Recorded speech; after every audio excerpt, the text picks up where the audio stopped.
Hello बच्चों, welcome back to my channel. कैसे हैं आप सब लोग। आप लोग के कॉमर्स के मॉकल्स चल रहे थे जिसमें जो बच्चे यूपी प्लस से सिस्टम अकाउंट एंड ऑडिटर का एग्जाम होने वाला है आप लोगों का, या फिर जो बच्चे बिहार में जो अकाउंट ट्राई की प्रिपरेशन कर रहे हैं, दोनों के लिए ये वीडियोस आपकी हेल्पफुल रहने वाली हैं। उसका काफ़ी इंपॉर्टेंट वीडियोस मैं अपलोड कर चुकी हूँ। जो प्रीवियस वीडियो आई थी वो बहुत ही इंपॉर्टेंट थी, जो कि आपके अभी करंट में जो एग्जाम हुआ था, मेन इसमें जो पूछा गया था उसी से रिलेटेड थी। आज की वीडियो भी बहुत इंपॉर्टेंट होने वाली है। इसमें इंश्योरेंस क्लेम से रिलेटेड ज़्यादातर क्वेश्चन आपके रहेंगे जो कि एग्जाम में आपके पूछे जा सकते हैं। तो एंड तक वीडियो जरूर देखिएगा। एंड में जैसे से रिलेटेड भी कुछ बहुत इंपॉर्टेंट क्वेश्चन मैंने इंक्लूड किए हैं, तो जितने भी क्वेश्चन हैं उसको अच्छे से देखिए। वो क्वेश्चन या उनसे मिलते जुलते क्वेश्चन या उनमें से ही जो एक्सप्लेनेशन होता है उससे निकल करके क्वेश्चन ही आपके बनेंगे। तो बहुत अच्छे से सीरियस होकर के वीडियो को देखिएगा और इम्पोर्टेंट पॉइंट्स को नोट करिएगा। तो आइए शुरू करते हैं, लेकिन शुरू करने से पहले चैनल को सब्सक्राइब जरूर से कर लीजिएगा और लाइक भी करिएगा और फ्रेंड्स से शेयर भी कर दीजिएगा। आइए फर्स्ट क्वेश्चन लेते हैं इसमें। A business takes a dash insurance policy to cover the claims for loss of stock and loss of profit. एक व्यवसाय स्टॉक की हानि और लाभ की हानि के दावों को कवर करने के लिए डैश बीमा पॉलिसी लेता है। आग की अग्नि बीमा पॉलिसी कह सकते हैं, जीवन बीमा, कार बीमा, स्वास्थ्य बीमा। तो जब हम एक बिजनेस की बात कर रहे हैं तो बिजनेस में क्या रहता है कि बिजनेस में किस चीज़ का सबसे ज़्यादा रिस्क रहेगा कि अगर गुड्स हैं, क्योंकि कोई भी बिजनेस आप कर रहे हैं तो कुछ तो गुड्स होंगे ना, जिसको प्रोडक्ट होगा, कोई आपका तो बना रहे होंगे या तो आप बेच रहे होंगे किसी चीज़ को। तो वहाँ पर बिजनेस में आपको किस चीज़ का सबसे डर रहता है कि किसी तरह की कोई भी अगर आग कहीं लग जाती है, फायर लग जाती है, तो वहाँ पर आपके जितने भी गुड्स होंगे सब क्या होते हैं, जल जाएंगे, नष्ट हो जाएंगे। तो इसलिए कौन सी पॉलिसी ज़्यादा ली जाती है, फायर इंश्योरेंस लिया जाता है। एक आंसर हो जाएगा ऑप्शन ए। चलिए नेक्स्ट क्वेश्चन है। The computation of loss by fire is very simple taken when a dash asset is destroyed. आग से होने वाले नुकसान की गणना बहुत ही सरल है जब डैश संपत्ति नष्ट हो जाती है।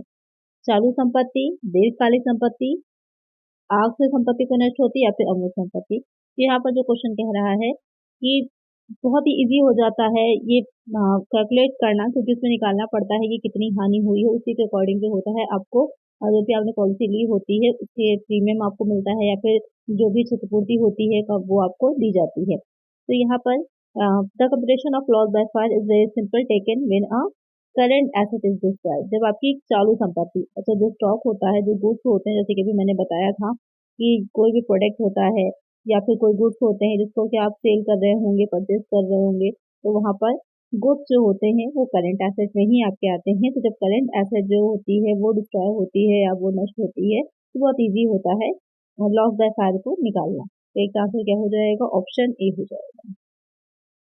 चलिए नेक्स्ट क्वेश्चन लेते हैं। नेक्स्ट क्वेश्चन है, the value of stock on the date of fire can be ascertain mean more precisely by preparation of your dash account. आग लगने की तिथि पर स्टॉक का मूल्य डैश खाता तैयार करके अधिक सटीक रूप से पता लगाया जा सकता है। Trading account, memorandum transaction account, balance sheet, P&L account. Question यहाँ पे क्या कह रहा है कि जिस डेट में, जिस तिथि को आग लग रही है, फायर लग रही है, उस तिथि पर कौन सा अकाउंट हम प्रिपेयर करेंगे जिससे जिससे कि हम इजीली वैल्यू ऑफ स्टॉक को पता लगा सकते हैं। यानी ये पता लगा सकना हमारे इजी होता है, जैसे कहा था कि बहुत इजी हो जाता है करंट एसेट के बारे में पता लगाना। करंट एसेट में स्टॉक आ जाएगा, आपका गुड्स आ जाते हैं। तो क्यों इजी हो जाता है, कौन सा अकाउंट होता है जिसको प्रिपेयर करके हम इजिली पता लगा सकते हैं। तो यहाँ पर कौन सा अकाउंट हो जाता है, वो हो जाएगा आपका मेमोरेंडम ट्रांजेक्शन अकाउंट। तो एक आंसर क्या हो जाएगा, ऑप्शन बी हो जाएगा कि जो ट्रांजेक्शन आपने किया होगा उससे रिलेटेड कितना गुड्स आया है, कितना गया है। जैसे कि प्रीवियस वीडियो मैंने बताया था कि बिन कार्ड होता है, वहाँ पर पूरी डिटेल होती है उसमें कि कितना इशू हुआ है, कब आया है, क्या क्या डेट में आया है, सारी डिटेल्स वहाँ पर आपको क्वांटिटी की, स्पेशली क्वांटिटी पता चल जाती है, कितनी मात्रा में आया है, कितनी मात्रा में गया। तो बहुत इजी हो जाता है वैल्यूज की निकालना। एक आंसर हो जाएगा ऑप्शन बी। चलिए नेक्स्ट क्वेश्चन है, dash cause is applicable in case of under insurance. Dash cause under insurance के मामले में लागू होता है। औसत, सामान्य, शॉर्ट सेल, क्षतिपूर्ति अवधि। कौन सा कॉज होता है, तो ये एक चीज ध्यान में रखिएगा, जब भी इंश्योरेंस की बात की जाए तो जो एवरेज कॉज होता है, औसत वाक्य होता है, वह उसके थ्रू आप इजिली पता लगा सकते हैं कि इंश्योरेंस कितना है और कब वो लागू होगा। तो आपका अंडर इंश्योरेंस यानी कि जितने की एसेट है, यानी कि इतना समझ लीजिए कि अगर 1 लाख की संपत्ति है लेकिन बीमा सिर्फ 80,000 का, 80,000 का ही किया गया है, तो वहाँ पर एवरेज कॉस्ट लागू होता है, क्योंकि वहाँ पर उसे निकाला जाता है कि कितना नुकसान हुआ है। तो अंडर इंश्योरेंस लागू यानी कि कम इंश्योरेंस किया गया है। एक आंसर हो जाएगा ऑप्शन ए। चलिए नेक्स्ट क्वेश्चन है, the period for which a policy is taken known dash as period, वह अवधि जिसके लिए पॉलिसी ली जाती है उसे डैश अवधि के रूप में जाना जाता है। क्षतिपूर्ति, शॉर्ट सेल, दीर्घ निश्चित। तो यहाँ पर वो अवधि, वो टाइम पीरियड जिसमें पॉलिसी ली जा रही है, जिस टाइम के लिए पॉलिसी ली जा रही है, जैसे कि कुछ टाइम लिमिट होती है। लाइफ इंश्योरेंस पॉलिसीज भी जो होती हैं वो भी, उनकी भी एक अवधि होती है। तो कई तरह की रहती हैं, वैसे तो कई टाइप की होती है कि आप किस तरह की ले रहे हैं, 5 साल की, 10 साल की, लाइफ टाइम की। इसी तरह फायर में भी रहता है आपका कि यहाँ पर कौन सी पॉलिसी आप ले रहे हैं, तो इंडेमनिटी, शॉर्ट सेल, लॉन्ग या फिर फिक्स। तो उस पीरियड को क्या कहा जाता है, वो पीरियड आपका इंडेमनिटी पीरियड कहलाता है, क्षतिपूर्ति अवधि कहलाता है। तो सही आंसर क्या हो जाएगा, ऑप्शन ए हो जाएगा। एवरेज कॉस्ट क्या होता है, उसका फॉर्मूला क्या होता है, उसको मैंने डिटेल में आपको क्लासेस की वीडियो में पढ़ाया हुआ है। तो वहाँ पर जो क्लासेस की वीडियो आपने देखी होगी तो आपको पता होगा, नहीं देखी है तो देख लीजिए। एग्जाम देने से पहले वो सारी क्लासेस की वीडियो को एक बार दोबारा से रिवाइज कर लीजिएगा, जिससे कि सारे इंपॉर्टेंट पॉइंट आपको रिवाइज हो जाए। चलिए नेक्स्ट क्वेश्चन है, due to the inclusion of average cost in the fire insurance policy and insured becomes a dash in the event of under insurance. अग्नि बीमा पॉलिसी में औसत कॉस्ट शामिल होने के कारण अंडर इंश्योरेंस की स्थिति में बीमा धारक डैश हो जाता है। सह बीमाकर्ता, प्रावधान, लाभ, हानि। यहाँ क्वेश्चन क्या कह रहा है, due to the inclusion of average cost, यानी कि एवरेज कॉस्ट जो औसत वाक्य होता है उनके उसके इंक्लूड होने की वजह से जो फायर इंश्योरेंस पॉलिसी होती है वहां पर an insured becomes a an insured. Insured कौन होता है, जो बीमा धारक जिसने की बीमा लिया है, वो भी साथ में क्या हो जाता है, अंडर इंश्योरेंस में ही आ जाता है। तो वो किस तरह का है या क्या कहलाएगा, ये क्वेश्चन कह रहा है। को इंश्योरर हो जाएगा, प्रोविजन होगा, प्रॉफिट होगा, लॉस होगा। तो वो क्या हो जाता है, वो को इंश्योरर बन जाता है, सह बीमा करता बन जाता है। क्योंकि पूरा जितना भी आपके एसेट है जितने की, उतने का पूरा बीमा नहीं हुआ है, तो जितनी की रिमेनिंग रह जाएगी, जैसे कि अभी मैंने एग्जाम्पल आपको दिया कि 1 लाख की है, 80,000 का बीमा किया, तो बाकी की 20,000 के लिए वो खुद उत्तरदायी हो जाएगा, जो इंश्योर्ड होगा। तो एक आंसर क्या होगा, ऑप्शन ए, कि वो खुद भी को इंश्योरर बन जाएगा। चलिए नेक्स्ट लेते हैं क्वेश्चन।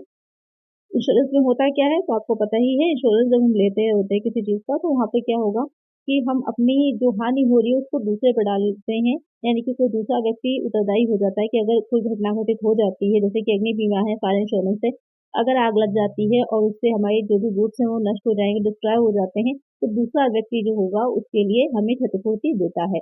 लेकिन इसमें आपको ऐसे कोई क्षतिपूर्ति नहीं देता, उसके लिए आप जो प्रीमियम एक होते हैं, एक टाइम लिमिट के पर प्रीमियम आप जमा करते रहते हैं, तो एक अमाउंट वहाँ पर भी आपका जमा होता रहता है। साथ इसमें ये बेनिफिट रहता है कि अगर आग जो होती है आपके प्रीमियम जितना टोटल देना है, जितने तक आपको देना है टाइम तक, उससे पहले अगर लग जा रही है तो बेनिफिट होता है, अगर नहीं लगती है तो फिर नुकसान क्या कहें, फायदा तो दोनों ही तरह से है, लेकिन ये पॉलिसी में मेनली रहता है। तो ये इसी के बेसिस पर ये आपका जो सिद्धांत काम करता है कि बीमा का सिद्धांत किस बेस पर काम करता है, तो संभाव्यता पर काम करता है, कि प्रोबेबिलिटी पर होता है कि हो भी सकता है या नहीं भी हो सकता है। चलिए नेक्स्ट क्वेश्चन है, net claim on under insurance is equal to loss of stock ex value of stock on the date of fire. बीमा के अंतर्गत शुद्ध दावा स्टॉक की हानि एक्स आग लगने की तिथि पर स्टॉक के मूल्य के बराबर, यानी कि यहाँ पर एक्स का मतलब मल्टीप्लाई से, ये मल्टीप्लाई का साइन है यहाँ पर, जो ये एक्स है। तो क्या कह रहा है कि net claim on under insurance is equal to, जो नेट क्लेम होता है, यानी कि आप जो शुद्ध दावा कर रहे हैं अंडर इंश्योरेंस में औसत वाक्य के अंतर्गत जो आप दावा कर रहे हैं, किसके बराबर होता है, लॉस ऑफ स्टॉक, जितने की हानि हुई है को मल्टीप्लाई कर दिया जाएगा वैल्यू ऑफ स्टॉक से, यानी कि loss of stock into value of stock. वो क्या कहलाती है, या उससे क्या मूल्य निकल करके आता है, policy value, total value, total से नन ऑफ दिस। तो क्या मूल्य निकल के आएगा, पॉलिसी वैल्यू, जितने की आपने पॉलिसी ली होती है, यानी कि जितना स्टॉक का नुकसान हुआ है और जितनी वैल्यू ऑफ स्टॉक है मल्टीप्लाई कर दीजिए, तो आपका पॉलिसी वैल्यू निकलती है। तो एक आंसर होगा ऑप्शन ए। नेक्स्ट क्वेश्चन लेते हैं, short sales is the difference between dash and actual sales of dislocated period. Short sales अव्यवस्थित अवधि की और वास्तविक बिक्री के बीच का अंतर है। शुद्ध बिक्री, सकल बिक्री, मानक बिक्री, कुल बिक्री, यानी कि जो शॉर्ट सेल होती है या किसी एक अवधि में, पीरियड में कम जो सेल हुई है, वो किसके बीच के डिफरेंस से निकलती है। एक तो आपका एक्चुअल सेल हो जाएगा, एक्चुअल सेल को हम कितने से लेस करते हैं, नेट सेल से, ग्रॉस से, स्टैंडर्ड सेल से, टोटल सेल से। तो यहाँ पर एक्चुअल सेल को हम किससे लेस करते हैं, जो आपकी स्टैंडर्ड सेल होती है, जितनी मानक बिक्री होती है। हमने एक आइडिया लगाया कि इस टाइम में हमारी इतना सेल हो जानी है, हमने अपना एक स्टैंडर्ड निर्धारित कर दिया, तो उस स्टैंडर्ड से जब कम आपकी एक्चुअल सेल है यानी कि कम सेल हुई तो बीच का डिफरेंस क्या है वो शॉर्ट सेल कहलाता है। तो एक आंसर हो जाएगा ऑप्शन सी। तो नेक्स्ट क्वेश्चन है the amount of insurance dash to be paid at regular interval. नियमित अंतराल पर भुगतान की जाने वाली बीमा राशि क्या कहलाएगी? Policy claim commission premium. यानी कि इंश्योरेंस जब आप किसी चीज का ले रहे होते हैं तो वहाँ पर रेगुलर इंटरवल पर एक रेगुलर टाइम लिमिट के बीच में आप कुछ राशि जो होती है कंपनी को पे कर रहे होते हैं वो क्या कहलाती है? तो अभी मैंने इसकी बात करी ही थी। ये प्रीमियम होता है क्योंकि आप पेमेंट कर रहे होते हैं, क्योंकि ऐसे तो आपको जो है कोई भी क्षतिपूर्ति की हानि इसलिए नहीं देगा कि जो है नुकसान हुआ है तो आपको उसके पैसे मिल जाएंगे। आपने पॉलिसी ले रखी होती है तो पॉलिसी जब आप लेते हैं तो कुछ अमाउंट प्रीमियम जो होता है वो आप जमा करते रहते हैं, और वो डिपेंड करता है कि अगर उस अवधि से पहले ही नुकसान हो जाता है कोई तो आपको आप फायदा बेनिफिट हो जाता है कि पूरा अमाउंट आपको मिल जाना है, और पूरी हो जाती है तो भी पूरा पैसा जितना का है वो आपको मिलना है। लेकिन यहाँ पर ये रहता है कि अगर पहले मिल रहा है तो आपका बेनिफिट होता है। बेनिफिट दोनों ही तरह से नहीं कहा जाएगा, क्योंकि अगर आग लग जाती तो भी आपको हानि तो हो ही रही है, लेकिन यहाँ पर ये रहता है कि क्षतिपूर्ति मिल जा रही है तो वहाँ पर आप फायदे में रहते हैं। तो इस तरह से इसको समझ सकते हैं। तो एक आंसर है ऑप्शन डी। चलिए नेक्स्ट क्वेश्चन है at the time of calculating insurance claim the average cause is dash if the value of stock at the date of fire was more than the policy value. बीमा दावे की गणना के समय औसत खंड है यदि आग लगने की तिथि पर स्टॉक का मूल्य पॉलिसी मूल्य से अधिक होता है। यानी कि एक क्वेश्चन आपसे कह रहा है कि कब औसत वाक्य जो होगा वो आएगा या माना जाएगा eight the time of calculating insurance claim. जब हम इंश्योरेंस क्लेम को कैलकुलेट कर रहे होते हैं द एवरेज कॉजेज कब अप्लीकेबल होता है? If the value of stock at the date of fire was more than the policy value. यानी कि जो आपने उस डेट पे जिस डेट पे की कैलकुलेशन किया जा रहा है इंश्योरेंस क्लेम निकालने के लिए, जितना भी आपकी fire was more than the policy value, जितनी भी नष्ट हुआ है पॉलिसी वैल्यू से क्या है आपका वो ज्यादा है, तो वहां पर एवरेज कॉस्ट लगता है। तो अप्लीकेबल यहाँ पर हो जाएगा कि लागू होता है। यानी कि बीमा दावे की गणना करते समय औसत खंड लागू होगा यदि आग लगने की तिथि पर स्टॉक का मूल्य पॉलिसी मूल्य से अधिक होता है। जैसे कि आपने पॉलिसी ली है उससे ज्यादा आपकी हानि हो गई है तो वहां पर आपका एवरेज कॉस्ट लगेगा। एक आंसर हो जाएगा ऑप्शन ए। वही बात आ जाती है कि आपने पॉलिसी कम की ली थी लेकिन वहाँ पर हानि आपकी ज्यादा हो गई, तो हानि ज्यादा हो गई इस वजह से क्या होता है वहां पर आप एवरेज कॉस्ट के थ्रू निकालते हैं कि कितना अमाउंट पेएबल होना चाहिए। चलिए नेक्स्ट क्वेश्चन है according to the convention of conservatism the stock in trade is value at dash. रूढ़िवाद के सम्मेलन के अनुसार व्यापार में स्टॉक का मूल्य डैश है। लागत मूल्य, बाजार मूल्य लागत मूल्य से जो भी अधिक हो या फिर जो भी कम हो। तो यहाँ पर ये क्वेश्चन आपका पूछा भी गया था कि स्टॉक इन ट्रेड यानी कि जो व्यापार में स्टॉक का मूल्य होता है उसको किस बेसिस पे निकाला जाता है, तो दोनों में से जो कम होता है उसके बेस पे निकाला जाता है। यहाँ क्वेश्चन एक चीज आपकी ऐड करी है क्योंकि पूछी जा सकती है कि ये किस अवधारणा के तहत किया जाता है, कौन सी अवधारणा लागू होती है, तो रूढ़िवाद की अवधारणा जो होती है वो लागू होती है। तो एक आंसर यहाँ पर क्या हो जाएगा विच एवर इज लोअर, यानी कि जो दोनों में से कम होता है। तो एक आंसर हो जाएगा ऑप्शन डी। अगर क्वेश्चन इस तरह से पूछे कि किस अवधारणा में है तो वो आपकी कन्वेंशन ऑफ कंजर्वेटिव जिसकी अवधारणा के तहत है, तो इसको ध्यान में रखिएगा। चलिए नेक्स्ट क्वेश्चन है bills receivables books is part of the bill. प्राप्य पुस्तकें किसका हिस्सा होती हैं? जर्नल का, लेजर का, प्रॉफिट एंड लॉस अकाउंट का, बैलेंस शीट का। यानी कि जो बिल्स रिसीवेबल्स बुक्स आप बना रहे हैं वो किसका हिस्सा होती हैं? तो पहले ये होती क्या है, तो ये आपकी सब्सिडरी बुक्स में आती हैं जो सहायक पुस्तकें होती हैं, और सहायक पुस्तकें जो होती हैं किसकी बनती हैं? वो आपकी जर्नल की बनती हैं। तो एक आंसर क्या हो जाएगा ऑप्शन ए हो जाएगा। तो चाहे आपकी बिल्स रिसीवेबल हो, बिल्स पेएबल हो, या फिर आपकी परचेज रिटर्न हो, सेल्स रिटर्न बुक्स हो, तो वो आपकी सारी क्या हो जाती हैं वो सहायक सब्सिडरी बुक कहलाती हैं। किसकी सहायक होती है? वो जर्नल की होती है, जर्नल में शामिल की जाती हैं। एक आंसर हो जाएगा ऑप्शन ए। चलिए नेक्स्ट क्वेश्चन है at the end of the year bad डेप्ट रिकवर्ड अकाउंट इज। वर्ष के अंत में जो आपका बैड डेप्ट होता है रिकवरी अकाउंट है उसको क्या किया जाएगा? Debited to debtors account, credited to debtors account, credited to profit and loss account, debited to profit and loss account. Recover हो गया है, बैड डेप्ट रिकवर हो गया है, तो अब उसे आप किसमें दिखाएंगे? रिकवर हो गया है मतलब कि कोई अमाउंट था जो आपको ये उम्मीद थी कि नहीं मिलेगा लेकिन अब मिल गया है, तो वो आपका क्या हो गया? एक यहाँ से प्रॉफिट हो गया, प्रॉफिट हो गया तो कहाँ जाएगा? Credited to profit and loss account, क्योंकि जितने भी लॉसेज होते हैं वो सब डेबिट होंगे, जो भी प्रॉफिट हो रहे हैं वो आपके क्रेडिट हो जाते हैं। तो एक आंसर हो जाएगा ऑप्शन सी। चलिए नेक्स्ट क्वेश्चन है life insurance corporation account is a.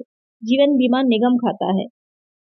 नाममात्र का खाता, कृत्रिम व्यक्तिगत, प्रतिनिधि व्यक्तिगत, वास्तविक खाता। अब यहाँ पर आप देख रहे होंगे कि पर्सनल अकाउंट, नॉमिनल अकाउंट और रियल अकाउंट तीनों के बारे में कहा गया, लेकिन पर्सनल अकाउंट दो तरह के बताए गए, आर्टिफिशियल पर्सनल अकाउंट और रिप्रेजेंटेटिव पर्सनल अकाउंट पूछा गया।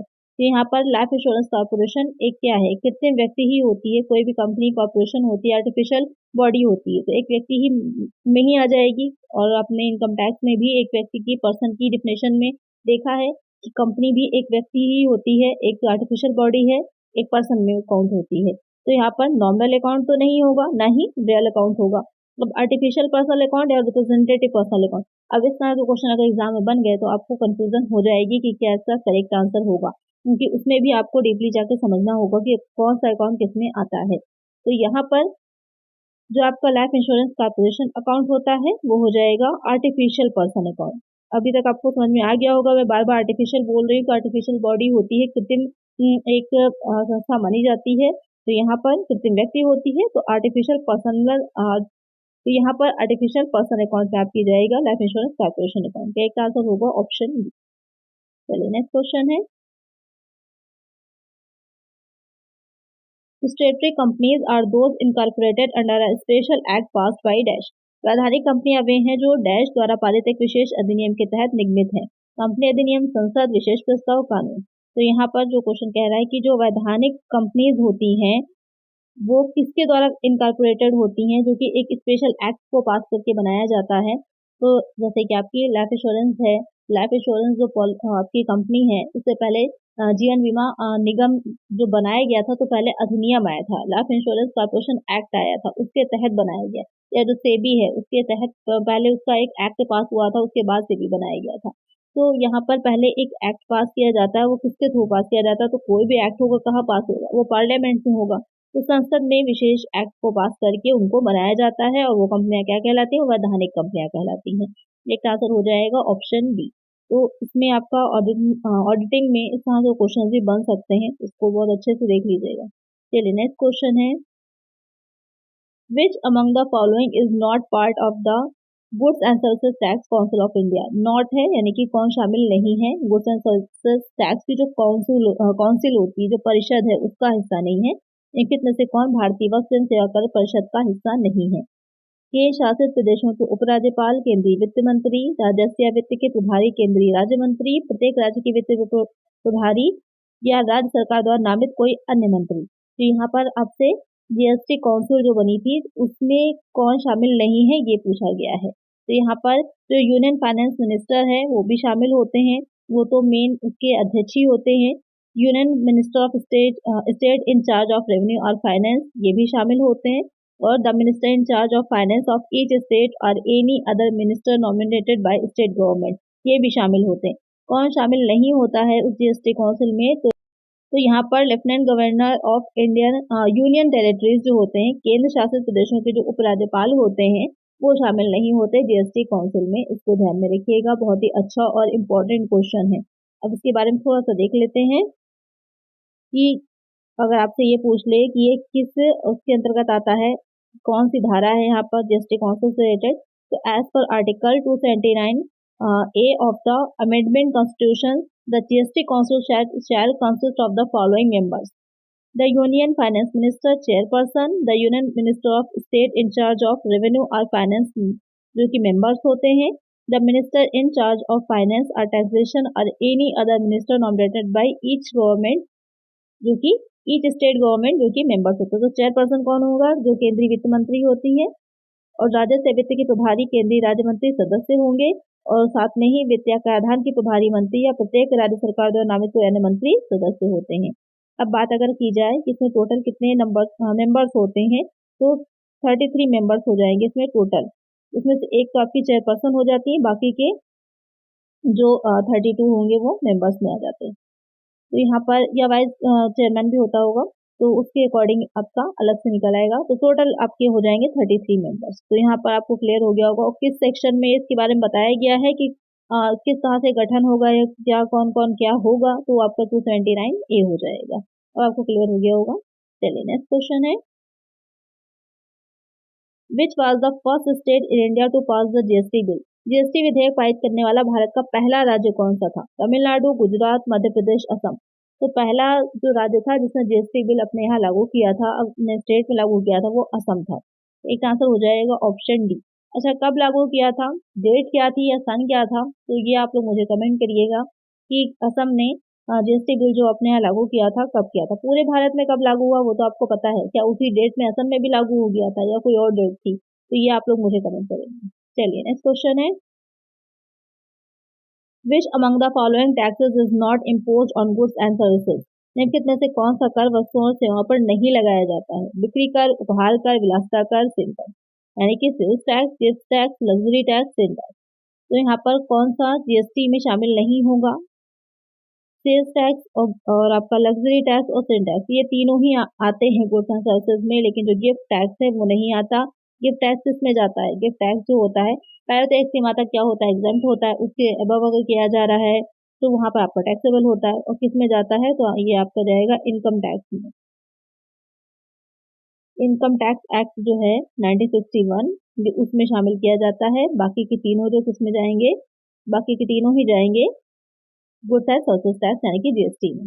अब होता क्या है इसमें, एक चीज इंपॉर्टेंट, सिन टैक्स, इसको देख लेते हैं। इससे क्वेश्चन अगर बन गया आपका तो वहां पर आपको पता होना चाहिए। सिन टैक्स क्या है? A sin tax is a tax levied on goods and services that are considered to be harmful or costly to society। यानी कि sin tax में उन goods या services को शामिल किया जाता है जो कि सोसाइटी के लिए हार्मफुल और कॉस्टली हैं।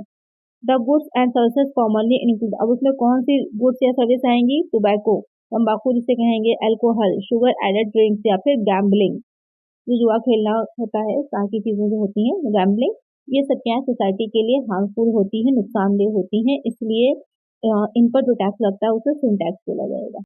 The main purpose of imposing sin taxes are to reduce the consumption of harmful goods and to increase government revenue. तो यहाँ पर क्यों लगाया जाता है? मेन पर्पस उसका ये होता है लगाने का कि लोग कम से कम, क्योंकि जब टैक्स लग जाएगा तो वो चीज़ महंगी हो जाती है, महंगी हो जाएगी तो लोग उसे कम खरीदेंगे। जो अगर कोई व्यक्ति है 3-4 दिन में अगर टोबैको का कर रहा है सेवन, तो वो एक ही करने लगे क्योंकि वो महंगी हो गई होगी। ये सोच होती है, थॉट होती है, इसलिए इस पे ज्यादा ज्यादा टैक्स लगाया जाता है। और साथ में ही टैक्स ज्यादा होगा तो वहाँ पर गवर्नमेंट की भी रेवेन्यू बढ़ती है, गवर्नमेंट को भी आय मिलती है इससे, इसलिए यहाँ पर टैक्स इस पर लगाया जाता है। तो यहाँ पर सिन टैक्स को समझ लिया होगा आपने, उसमें कौन सी वस्तुएं आती है, कौन सी है सर्विसेज है, वो भी आपको समझ में आ गया। मेन एम क्या होता है ये भी आपको समझ में आ गया। 2 मेन एम रहेंगे, खपत को कम करना और सरकारी राजस्व में वृद्धि करनी। चलिए next question, preliminary expenses are the best example for. प्रारंभिक व्यय इसका सबसे अच्छा उदाहरण है। काल्पनिक संपत्ति का, अमूर्त संपत्ति का, क्षयी संपत्ति का, अस्थिर संपत्ति का। प्रीलिमिनरी एक्सपेंसेस जो होते हैं, एक चीज मैं बता दूं आपको, देख कर ही ऑप्शन से क्लियर हो गया होगा, एक्सपेंसेस हैं लेकिन ये एसेट होते हैं, संपत्ति होते हैं। अब किस तरह की होते हैं? फिक्टिशियस होंगे, इंटेंगिबल होंगे, वेस्टिंग होंगे, फ्लोटिंग होंगे। इसका आंसर आप लोग मुझे कमेंट करेंगे, खुद से सोच करके इसका आंसर मुझे बताइएगा कि प्रीलिमिनरी एक्सपेंसेस आपको क्या लगता है कि किस तरह के ये एसेट होंगे। क्योंकि एग्जाम में इस तरह के क्वेश्चन बहुत बनते हैं। गुडविल के बारे में पूछा जाता है तो गुडविल आपको पता है कि इंटेंगिबल एसेट है। फिर जो आपकी प्रीलिमिनरी एक्सपेंसेस होते हैं वो किस में आएंगे? आप सभी बच्चे मुझे इसका आंसर कमेंट करिएगा। बहुत अच्छा क्वेश्चन है। चलिए नेक्स्ट क्वेश्चन है, the profits that can be legally distributed to share holders are called. Share धारकों को कानूनी रूप से वितरित किए जा सकने वाले लाभों को कहा जाता है। Revenue profit, capital profit, gross profit, divisible profit. तो यहाँ पर जो शेयर होल्डर्स होते हैं उनको जो प्रॉफिट दिया जाता है या उसमें से जो उनको लाभांश का या जो डिविडेंड मिलता है वो कौन से प्रॉफिट में से मिलता है, उसे डिवाइजेबल प्रॉफिट बोलते हैं, विभाज्य लाभ बोलते हैं। एक आंसर हो जाएगा ऑप्शन डी। तो आज की वीडियो में बहुत ही इंपॉर्टेंट क्वेश्चन थे। अगर आपने सारे क्वेश्चन अच्छे से देख भी लिए होंगे, समझ भी लिए होंगे, उनको जो नहीं याद होगा उसको जो है पॉइंट वाइज नोट कर लीजिएगा जिससे कि आप रिवाइज कर सकिए। और जो क्वेश्चन मैंने पूछा है उसका आंसर जरूर से दीजिएगा। नेक्स्ट वीडियो में मिलेंगे कुछ और नए इंपॉर्टेंट क्वेश्चंस के साथ। आज की वीडियो में इतना ही, मिलते हैं नेक्स्ट वीडियो में। तब तक के लिए चैनल को सब्सक्राइब कर लीजिए अगर नहीं किया है और वीडियो को लाइक करिएगा। Thank you.